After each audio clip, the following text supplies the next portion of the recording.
This is Thread Magic, and this is Beeswax, and this is an electroscope. Yeah, welcome to my brain. It does get kind of weird in here, but we'll get to that in a minute. So last week, Laura C. posted a question after watching our Beeswax video asking what I thought about Thread Magic. Now, I immediately assumed I knew the answer, but the more I thought about it, the more I realized I didn't really know. I knew I needed to test it, and that's when I fell down the rabbit hole. Hello, friend. I'm Lelena with Thimble and Plume, and we are historical reenactors, and we share our successes and failures with you in order to empower you to become the best creator you can be. These thread conditioners claim to strengthen and protect the thread, as well as reduce tangling and fraying, thus removing all the frustrations associated with hand sewing and making your experience completely zen. But a quick search on the internet reveals claims from each camp that their champ is better than the other. So today we're putting these two products to the test to see which one really is the champ. Thread Magic is a synthetic polymer-based conditioner that is newer on the market, and according to the package, it claims to be the ultimate thread conditioner with 400% less thread drag, that it strengthens the thread, prevents tangling and fraying, won't melt or freeze, and it eliminates static.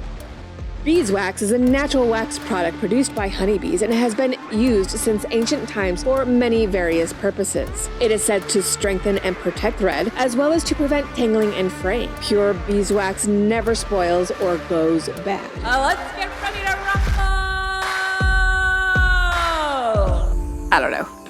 Is that right? So we'll start out with the first one will be untreated, then we will move in and do the Thread Magic prepared as per the package instructions, and then we'll do some beeswax. I'll be setting those with heat from my iron. Well, that was my plan anyways. I'd actually set out to create a much different video, one that was smooth and polished and scientific, but like many things in life and projects, things never seem to go according to plan. Sure, they start out fine, and just when you're lulled into this false sense of security, bam, a shrimp hits the fan, and nothing seems to go according to plan. So I'm sitting here editing this video, and I decided I had a choice to make. I could edit the video as I originally intended and make it look like everything went really smooth, but that's not what happened. And I thought it was important to share where things went wrong and how I adjusted my approach and how that affected my final decision. So that is the video I decided to share with you. So grab a cuppa and join me on my journey to determine the best thread conditioner for hand sewing.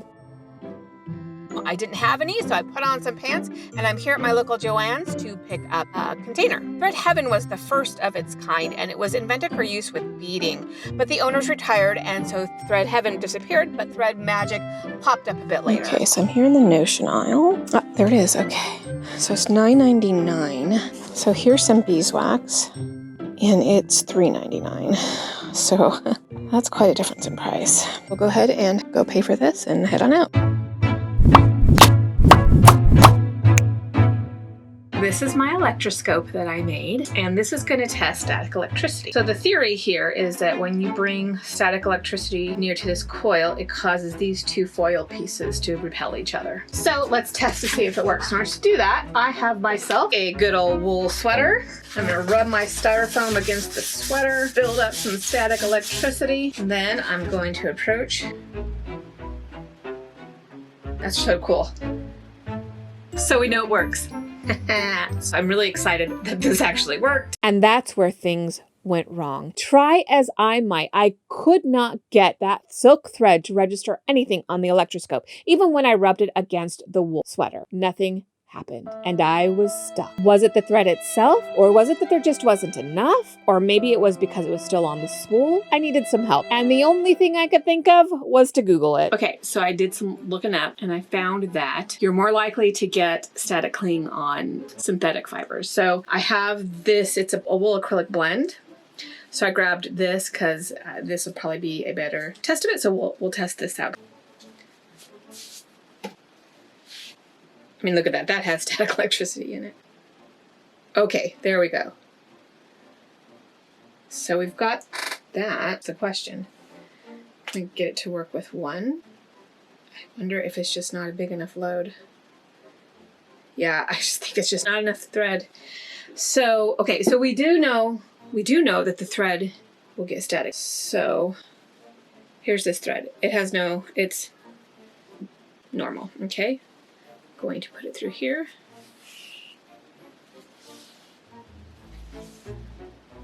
Okay, look at that, see? You can see it is really, like, see how it's coming towards me? Ooh, that's got some static in it. Okay, well, since this is already staticky, let's see. Thread Magic. We'll get rid of it. You're supposed to rub it with your fingers too. All right, it's still, so it does have static in it. Let me see if I can get rid of the static. Okay, it's gone now, right? Let's see what happens there. So we've got some static. So it definitely does not get rid of static. Okay, let's move on to the beeswax. So it's got some normal movement to it. What is? All right. There's really not any. There may be a little bit of, it does seem to want to come towards my hand when I get close enough. It's got a little bit of static, so good to know.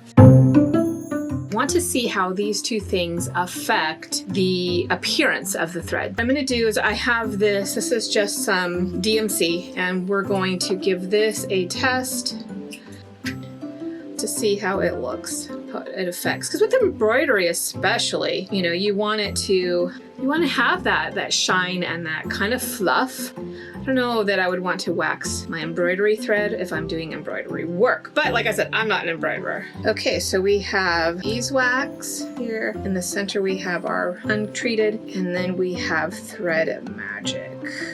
So I'm looking at these. I definitely think that, you know, there's a big difference between the untreated and both of them, but the beeswax one really did take away the fluffiness of the thread. The Thread Magic didn't take that away very much at all. It took it, I mean, it's a little bit, it has darkened it a little bit, but I would say that as far as appearance goes, that the Thread Magic affects it less than the beeswax. So Thread Magic wins the appearance test. So for this test, I have some silk taffeta, and I'm just going to do a running stitch through the silk taffeta. I'm going to keep sewing until it breaks. Well, once again, things did not go smoothly. After a few stitches, I realized that this was going to take far too long. This is going to take forever, but I think I have an idea. I'll be right back. So here's my solution. Pleats. All right, so this first one is untreated.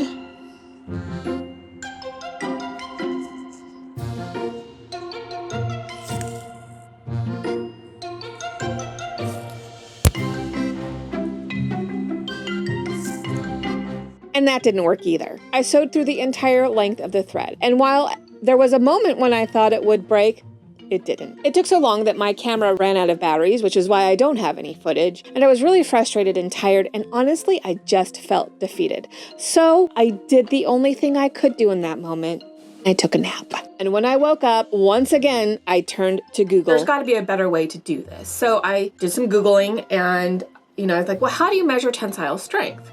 Well, I ended up finding a spring scale, and we'll use this to figure out how much weight it takes to break the threads. So this, I think, is going to be A, much faster, and B, it's going to be much less subjective and I think less prone to human error.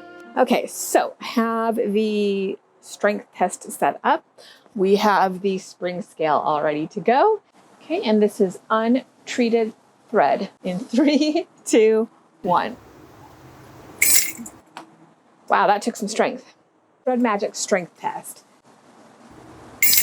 Beeswax strength test. Untreated.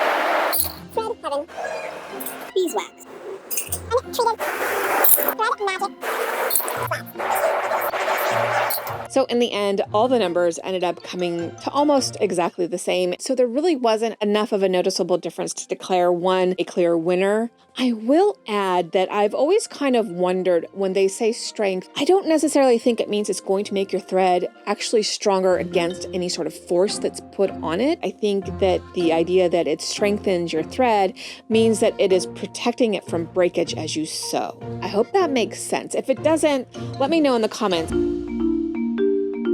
So for fraying, I'm going to stitch on this, I'm going to stitch on the other side so that we know what it is. And what I'm going to do is I'm going to take a 12-inch piece of thread. For each one, I'll use a 12-inch piece of thread, and I'm going to stitch it, and then we're going to see how each of them compare to each other.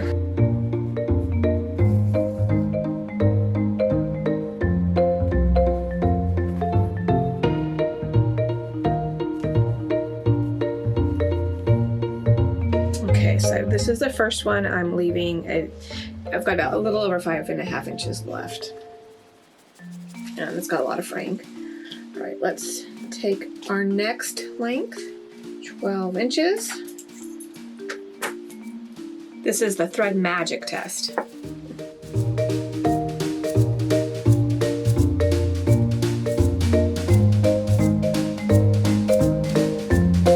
right, so those have the same amount of pleats gone through. I know I wasn't very accurate, but whatever. All right, beeswax test.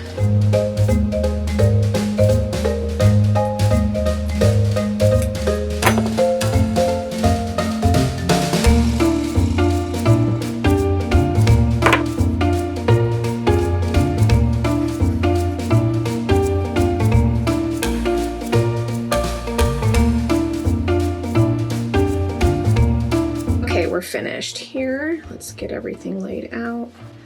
Don't judge me on my smocking stitches because I was not very careful.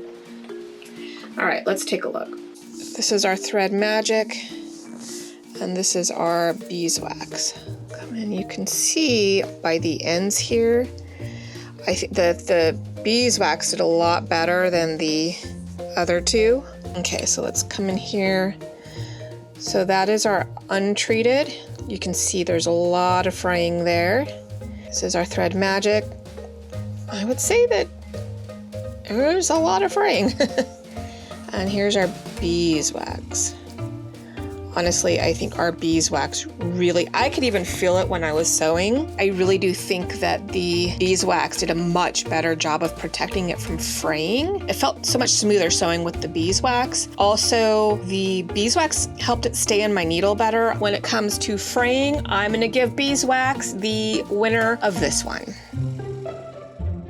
Okay, next up we're going to test the drag and how much drag you get from each thread. So I have a thicker linen thread and it's a 2-ply. And then I have this thick red wool. And then what we're going to do, we're going to use our spring scale to see how much resistance it creates. So let's start out with an untreated thread.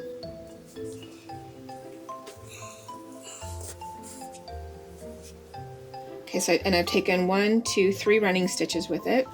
I'm going to take the end here and I'm just going to give it a loop on the end. Stick it through here. Got this going. It's on 0. I'm going to pull this through.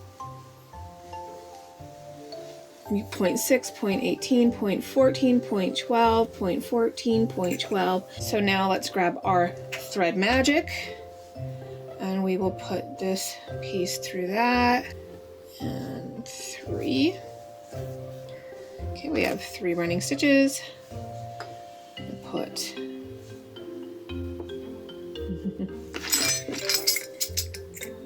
okay, grabbing this, make sure we are at 0. Okay, I'm gonna start pulling. I'm getting 0.1, 0.1, 0.1, 0.1. Okay, so that's a 0.1 the whole way through. So we definitely do see a reduction. So that's really cool, don't you think? I think it is. I don't know, this is kind of neat. Okay, so I'm taking my beeswax.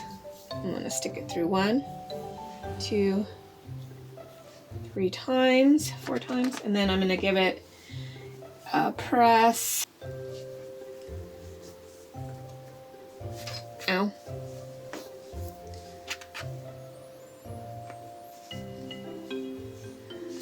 All right, so I've got my 3 stitches. Let me put my knot in.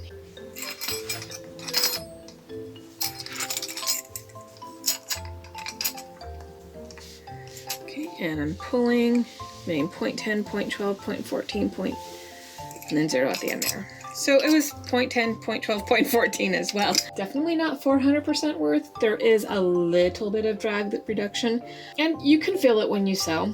I would say so. And that's where the next spot of trouble reared its ugly head. As I was reviewing the footage, I realized that I had sewn in the exact same spot as the previous test. And of course I was afraid that that had affected the results of the test, so I went back and redid the test again. And I got different numbers. So I did it again, and then one more time for good measure.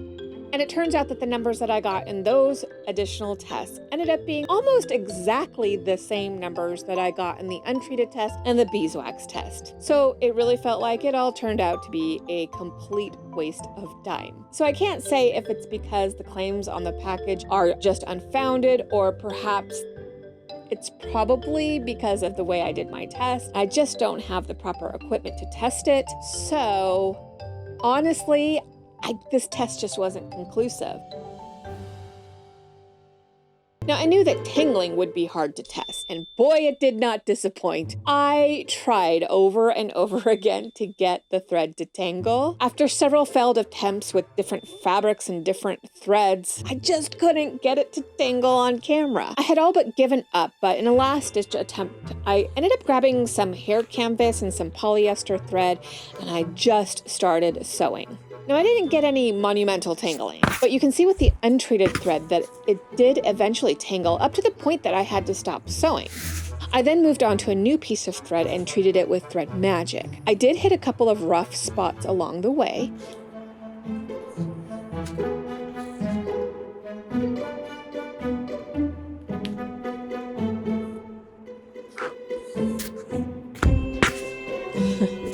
I'm getting more tangles on this. There we go.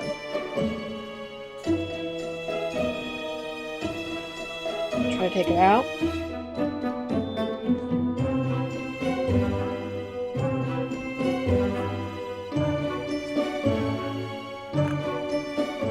But I was able to work out the knots and continue to sew until I reached the end of the thread. Lastly, I grabbed a piece of thread and treated it with beeswax and began sewing.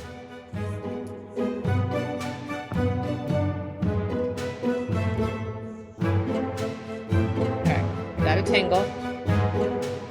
It's our first one, and it came out very easily. Okay, that's good.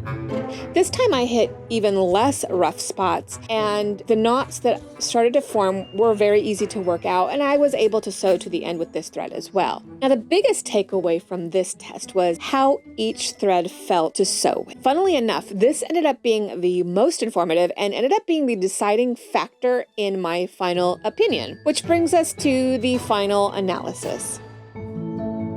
As I mentioned before, things did not go exactly according to plan. I really thought I was going to have some hard data based on these tests that I gave, and that I would be able to make a decisive call as to who the champion is, but things did not work out that way. Fortunately, I do have enough information to make a final call on which one I will choose, and maybe it might help you to inform your decision on which one you will choose. So let's go over the results of each one. I even made a handy chart to help. So first we'll talk about cost. Thread Magic gives you 0.64 ounces for $9.99, and that works out to about $14.75 per ounce. Meanwhile, I was able to find some blocks of preformed 100% beeswax for $6.99 for 6 1-ounce blocks, and that works out to $1.16 per ounce, which makes beeswax the clear winner when it comes to cost. Now, when it comes to pure strength, the test itself was inconclusive. The numbers were just too close to call. Eliminates static. Yeah, both of these were a big no on this test. Reduces drag. Once again, this test was inconclusive as there was just not a discernible difference between the numbers. However, from a feeling standpoint, the way it felt going through the fabric, I will say that both of the beeswax and the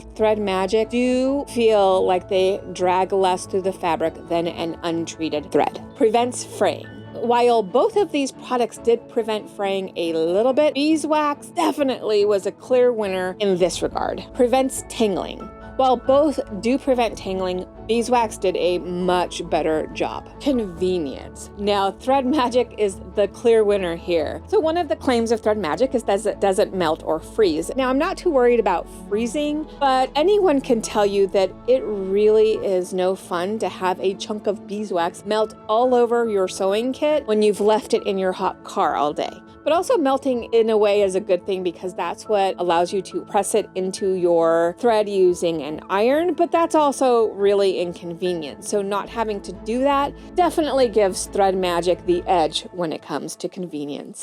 So, which thread am I declaring the champion? It depends. I know, I'm sorry, but it really does depend on what your purpose is. For me, because I do a lot of hand sewing on historical garments using natural threads, beeswax is the clear winner for what I do. The reasons are numerous, but the biggest one is just how well it worked with the natural threads and how it protected them from fraying. In this regard, it was far superior than the Thread Magic when it came to working with the natural fibers. It also just plain felt better to sew with when it came to both the natural fibers as well as the synthetic fiber. The way that it slipped through the fabric was much more enjoyable when I had prepared it with beeswax. Now, if you're interested in learning how I go about preparing my thread with beeswax, check out this video. Now, if you prefer convenience or you're doing some beading, or perhaps the project that you're working on requires the thread to retain its appearance, or if you're a vegan and you're opposed to using animal products, then Thread Magic beats out beeswax there. And if you're interested in learning why I don't sew with all-purpose thread, then check out this video. Happy sewing, and I'll see you in the next one.